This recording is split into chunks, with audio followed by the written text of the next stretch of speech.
Both thought and response determines not only reality but also engages, involves our career, relationship, behavior, character,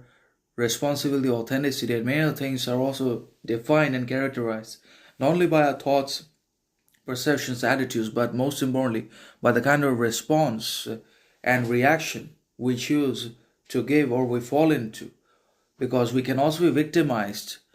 corrupted, enslaved, or domesticated, not only by our wealth, riches, possession, vanity, power, arrogance, but also by our uncontrolled, unregulated, immoderate, indecent, hostile responses and reactions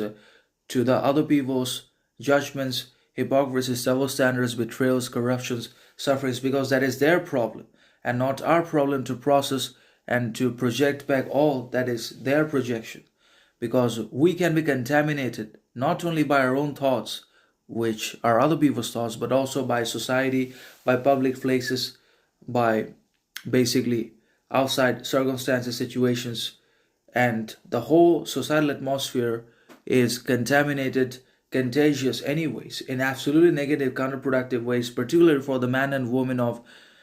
authenticity, independence, sovereignty, individuality, distinction, who live in solitude. They can be easily contaminated and corrupted not only by their own thoughts, because thought in itself is an obstacle, a hindrance, but also by the thoughts of the others, by the insults, disrespects, oppositions, challenges, problems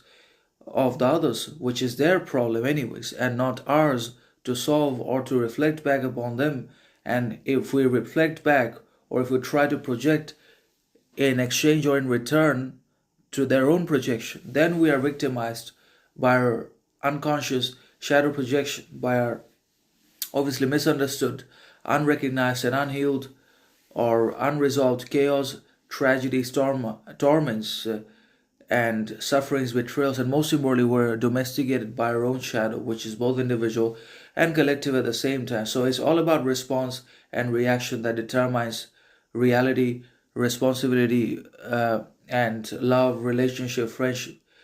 So it's not what happens to us, but how we choose to respond and react to it that matters the most in our lives. If we cannot control our reactions and responses with wisdom, character, intelligence, experience, then we are worthless, meaningless, aimless, insignificant anyways.